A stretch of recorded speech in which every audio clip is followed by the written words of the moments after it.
Olá, meus irmãos, pastores, coordenadores e alunos da nossa grandiosa Escola Bíblica Dominical. Que a paz do Senhor esteja com você de forma abundante. E nós vamos hoje aqui outra vez para mais um resumo da nossa EBD, Programa de Educação Continuada da Assembleia de Deus, e dessa feita a lição de número 10. Baseado no capítulo 19 a 21 do Evangelho de Lucas, que é o evangelho que nós estamos estudando ao longo do trimestre, e que hoje traz como título Zaqueu, entrada em Jerusalém e a volta de Jesus.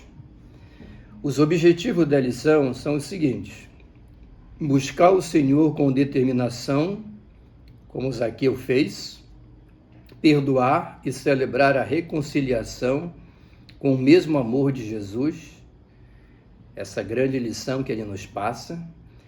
E, em terceiro lugar, alertar os homens para que reconheçam Jesus e não cometam o mesmo erro de Jerusalém, que o rejeitou. Então, ao término da exposição da lição, você deverá estar apto para compreender esses objetivos aí. Certo?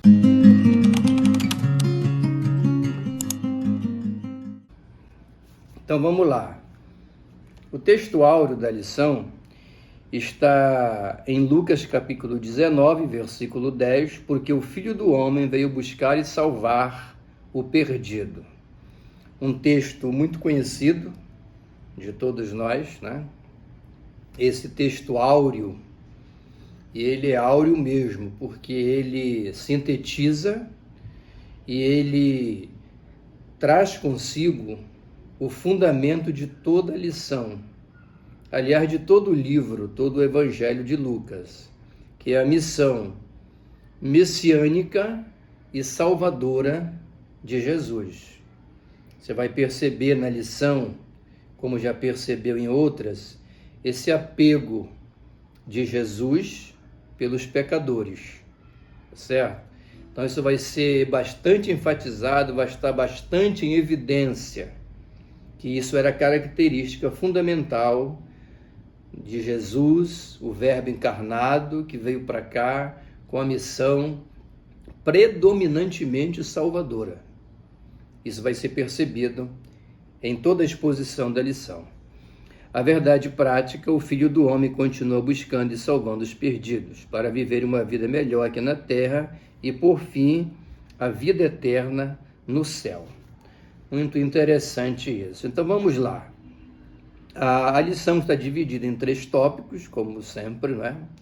E o primeiro tópico aqui fala sobre a conversão de Zaqueu. Um assunto também bastante explorado, bem conhecido de todos nós, né? E Zaqueu, a lição traz aqui, o primeiro ponto, como alguém que era um rico cobrador de impostos, né? É por isso que ele é chamado de publicano. O que era um publicano? Era um coletor de impostos, trabalhava para o Império Romano. É importante a gente compreender que no tempo de Jesus, a Palestina estava sob o domínio romano. Então, Roma cobrava imposto dos habitantes de toda aquela região ali, os judeus, israelenses, né? Ali, e todos os demais que ali moravam pagavam imposto a Roma. E em Jericó existia um centro de uma coletoria, né? de impostos, e Zaqueu ele era uma espécie de um chefe, né? Ele liderava uma equipe alfandegária, vamos dizer assim, lá em Jericó. Então é por isso que ele é chamado chefe dos publicanos. E essas pessoas, elas eram assim odiadas, né? Não eram benquistas pelas demais, porque cobravam imposto e alguém dizia que cobrava a mais, e coisa dessa natureza aí. Mas Zaqueu, ele é esse personagem, não é? E o interessante é ressaltar aqui, por que Zaqueu, esse homem rico, odiado, em Jericó, por que ele deseja ver Jesus? Por que ele deseja esse encontro com Jesus? A resposta é muito simples, né? Porque ele tomou conhecimento da fama de Jesus, que era um homem que não fazia distinção entre as pessoas. Ele atendia o fariseu, o saduceu, os publicanos, os considerados pecadores, gentios, não membros da comunidade judaica, a Ciro-fenícia, o estrangeiro de uma maneira geral. Ele não fazia essa acepção.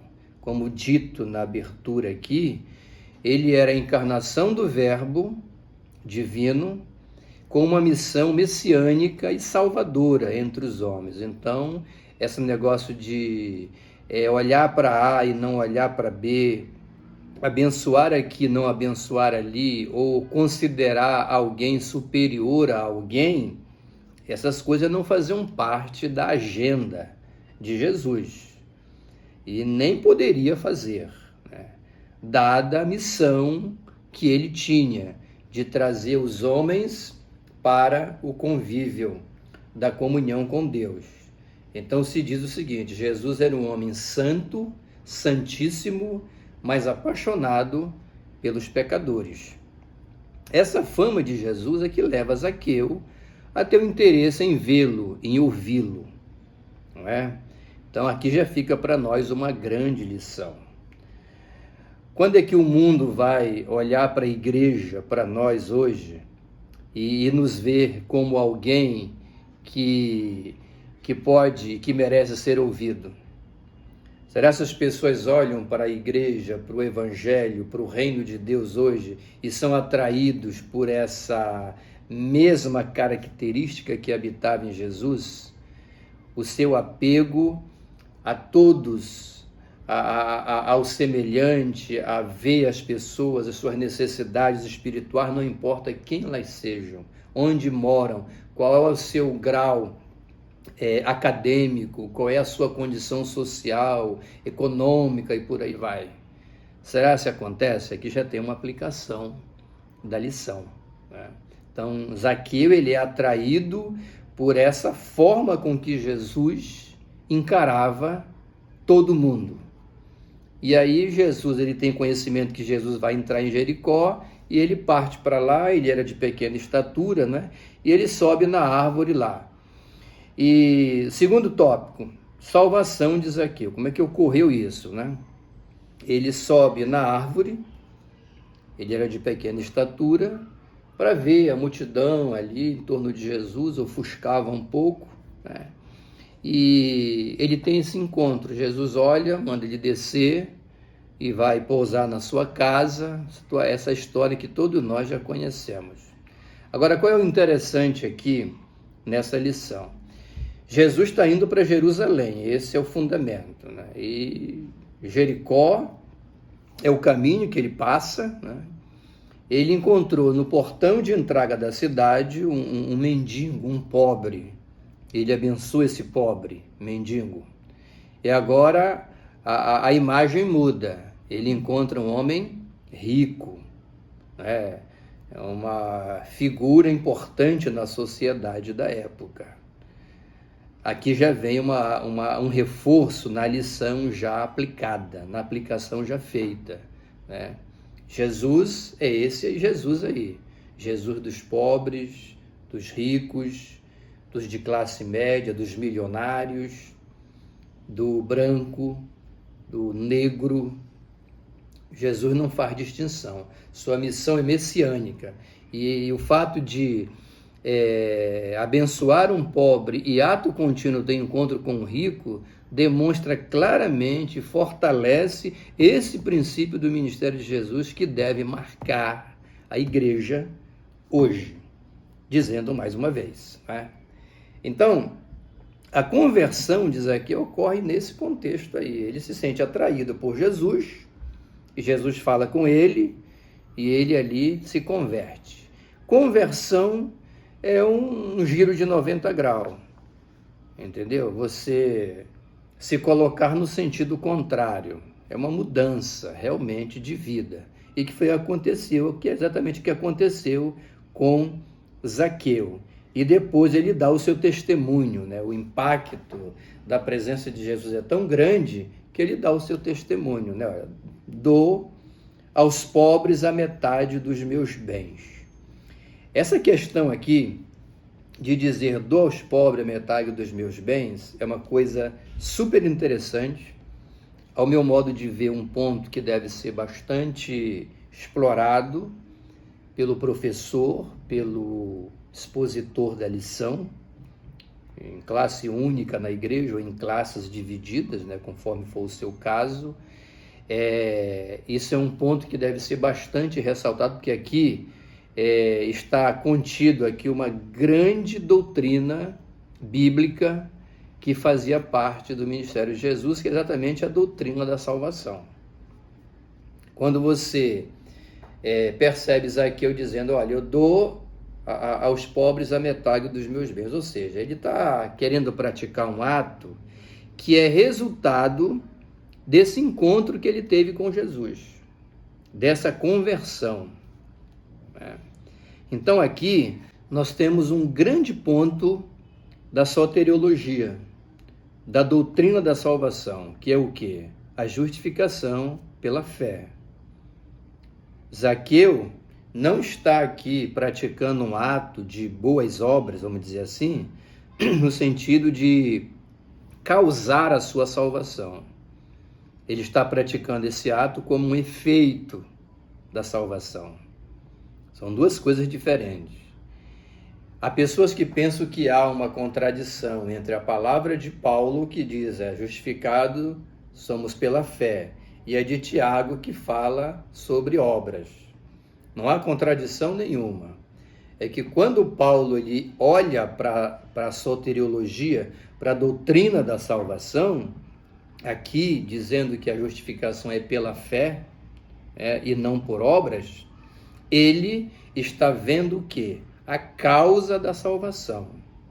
Que causa é essa? Cristo, o seu amor por nós e o seu sacrifício, sua palavra, que alcançou Zaqueu. Quando Tiago fala sobre boas obras, ele está focando o quê? No efeito que a salvação tem no homem.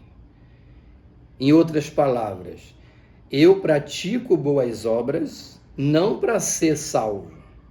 Eu pratico boas obras como resultado da salvação que eu encontrei em Cristo. Você pode ver que a declaração de Zaqueu, vou dar a metade dos meus bens, ela acontece quando? Ela acontece após o seu encontro com Jesus. E isso é maravilhoso e fundamental para você refutar pessoas que querem embutir na cabeça de outros que, vivendo nesse mundo aqui, praticando boas obras, ajudando aqui, ajudando ali, e não fazendo isto e tal, ele vai merecer a salvação em virtude disso. Isso aí é história errada. Isso não tem fundamento nas Escrituras. As boas obras são bem-vindas? São, e elas são resultantes. Elas são efeitos da salvação em Cristo e não a sua causa. O homem não é salvo por aquilo que ele faz. Ele é salvo por aquilo que Jesus já fez e fez muito bem na cruz do Calvário. Seu sacrifício, sua morte vicária, ou seja, substituta. Em nosso lugar, ele levou sobre si as nossas dores. Amém, amados? Então, é muito importante isso aqui. Indo à frente, nós temos o segundo ponto, né? A entrada triunfal em Jerusalém. Saímos de Zaqueu e vamos agora chegando em Jerusalém. Jesus monta num jumento, né, e entra na cidade de Jerusalém. E alguém pergunta, por que Jesus entrou em Jerusalém montado num jumento? É que essa entrada triunfal dele é um cumprimento de uma profecia lá em Zacarias 9:9, né? Foi profetizado lá ainda no Primeiro Testamento, que ele entraria, né, montado num jumento. Então isso aqui é o cumprimento de uma profecia. E o jumento aqui, ele tem um símbolo, ele é um símbolo aqui de humildade, né, de mansidão, de simplicidade e tudo mais. Era diferente de você entrar montado num cavalo. Abraão, Jacó e os reis de Israel também montavam em jumentos brancos. E montar num jumento, entrar montado num jumento é diferente de montado num cavalo, porque o cavalo, na época, ele tinha mais o sentido de poder, de conquista, não é? Ou seja, um exército chegando para conquistar. Essa não era a intenção de Jesus. Ele entra montado num jumento, querendo dizer, olha, a minha demonstração aqui é de paz para abençoar, de mansidão, de simplicidade. Esse é o sentido dele ter entrado montado num jumento, né? Agora, a multidão, ela ficou alvoroçada, jubilosa, não é? E a gente nota na alegria dessa multidão aquele sentimento de que eles esperavam o Messias político, né? Libertador.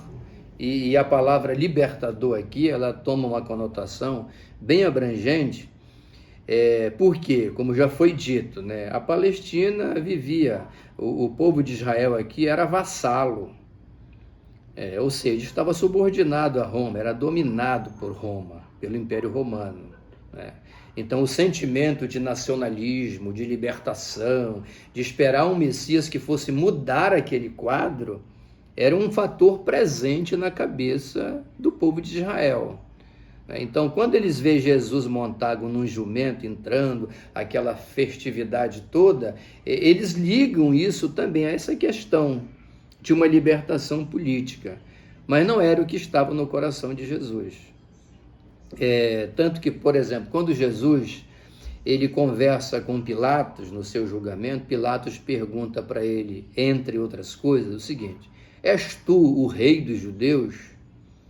E Jesus, né, dar a sua resposta ali, né, e dizendo o seguinte: o meu reino, por agora, não é desse mundo. Ou seja, quando ele diz isso, ele está dizendo que naquele momento, naquele contexto, para aquela época, os seus atos eram outros e tinham outras finalidades. Ele era o Messias, sim. O Salvador, sim. Mas o Salvador aqui no campo também espiritual, predominantemente espiritual, né? E ele diz, por agora, meu reino não é desse mundo. Aí Pilatos, inclusive, ainda insiste, então logo tu és um rei, né? E ele era mesmo. Mas ali o foco dele, naquele momento, não era nesse aspecto político, libertário, né? Dentro desse contexto de dominação romana. Não era isso não, tá certo? E na sequência, Jesus chora em Jerusalém. Ele chora. Por que que ele chora? O choro dele ali, segundo a lição traz, e isso é verdade, né? Foi um choro assim, bem aprofundado, um grande lamento, ou em voz alta, vamos dizer assim. Foi diferente do choro no túmulo de Lázaro, foi mais comedido, né? O choro aqui é um choro de lamento mesmo, uma grande lamentação. E o motivo do choro de Jesus entrando em Jerusalém são dois, né? A lição traz aqui, né? Ele chorou pela ignorância espiritual, pela cegueira espiritual daquele povo, né? Que o rejeitou como Messias, como enviado de Deus, não é? E em segundo lugar, Jesus, ao chorar, ele tinha ali diante de si a convicção, porque ele era Deus, né? A convicção de que brevemente dolorosos sofrimentos, dolorosas provações viriam sobre a nação de Israel. todo aquele povo ali ia sofrer muito alguma coisa, né? Então esse é o motivo do seu choro, né? E aí ele pratica esse ato, né? Pratica esse ato, e aí o povo ali fica olhando para ele, e muitos talvez não entendendo, né, o seu gesto. O terceiro tópico da lição casa com isso que eu estou dizendo, que fala sobre o ensino profético sobre a vinda de Cristo, né? A vinda de Cristo. Nessa última parte da lição, você tem aqui um tratado sobre escatologia, né? O que é escatologia? A doutrina das últimas coisas. É quando você se foca a estudar os eventos dos últimos tempos, né? Futuro e tal. Então isso é escatologia. E aqui tem a pergunta: quando sucederá isso? Quando Jesus fala um monte de coisa aqui a respeito, né, desse sofrimento, desse choro sobre Jerusalém, as pessoas começam a perguntar: que sinal será disso aí? Aí ele fala de 3 coisas: o princípio das dores, e ele se encarrega de dizer que não é o fim, né? Ele fala sobre a destruição de Jerusalém. Isso aqui não ficará pedra sobre pedra que não seja derrubada.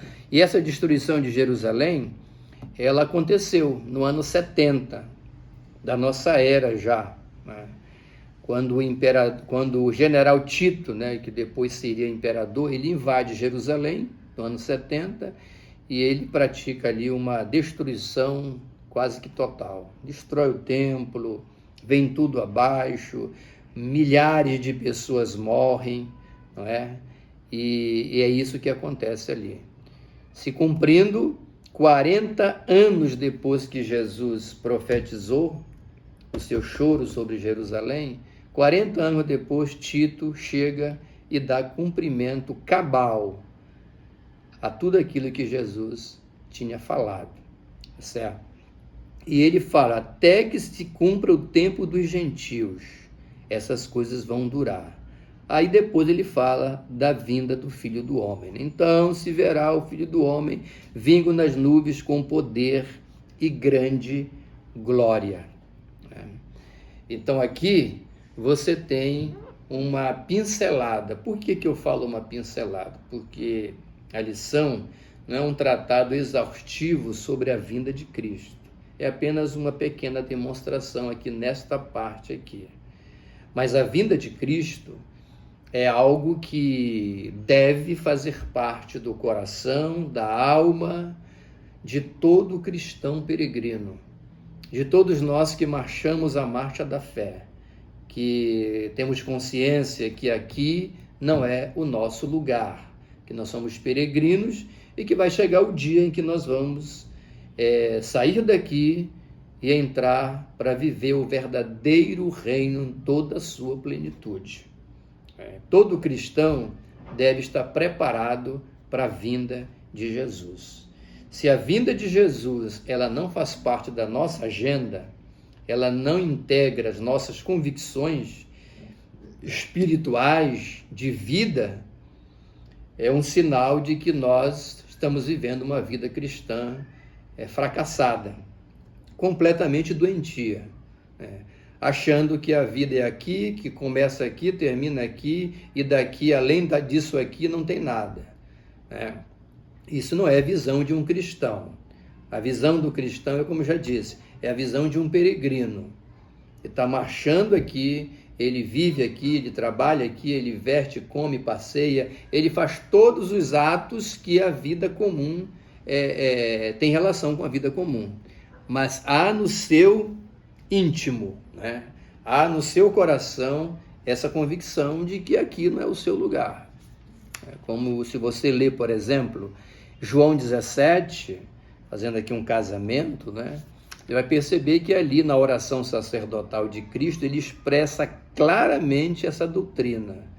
Ele diz o seguinte: olha, Pai, aqui estão aqueles que tu me deste. Eles não são do mundo, como eu do mundo não sou. Eu não quero que tu os tires do mundo agora. Eu quero que tu os livres do mal. Então, o que Jesus estava querendo dizer? que a nossa trajetória aqui precisa ser vivida, mas ela precisa ser vivida levando em consideração o quê? Essa convicção de que nós não somos daqui, que nós estamos aqui de passagem. E a vinda de Jesus é a coroação de toda essa esperança que a gente tem. Evidentemente, em outras oportunidades, teremos a chance de avaliar, de estudar a vinda de Cristo de maneira mais aprofundada. O propósito da lição hoje é esse aqui, nos dá esse alerta. Louvado seja o nome do Senhor. E concluindo este pequeno resumo, não poderemos de fazer aplicação pessoal, né? Jesus voltará e arrebatará os que esperam vigilante à sua volta, sem dar ouvido aos falsos ensinos que negam, marcam data ou vivem como se Jesus não fosse voltar. Maranata, ora vem, Senhor Jesus. Que coisa maravilhosa, né? Que esses ensinamentos aqui expostos possam integrar a nossa vida. Que a aplicação deles, cada lição aqui, seja realmente vivida por nós até que ele volte, né? E a gente continue ministrando, pregando a conversão, a salvação, amando os pecadores, perdoando como Jesus perdoou Zaqueu e com a chama no retorno de Cristo para por fim as dores e estabelecer uma nova ordem espiritual. Que Deus te abençoe. Eu quero votar que no próximo domingo você tenha uma grandiosa escola bíblica dominical. Que Deus te abençoe. Oremos ao Senhor.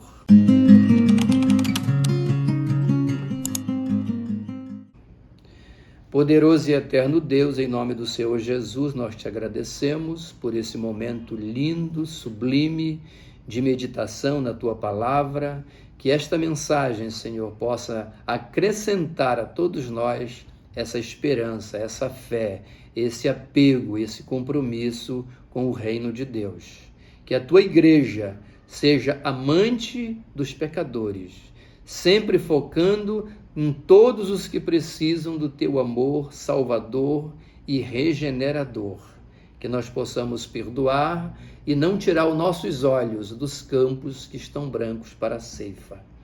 Não deixar de valorizar e de investir na nossa preparação para o dia da vinda do Senhor. Que assim seja, nós te agradecemos em nome de Jesus.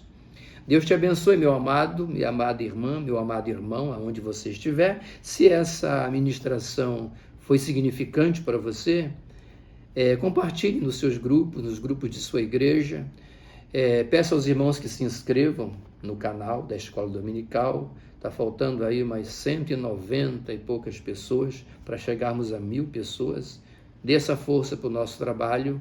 Deus te abençoe. Um carinhoso abraço do reverendo Ed S.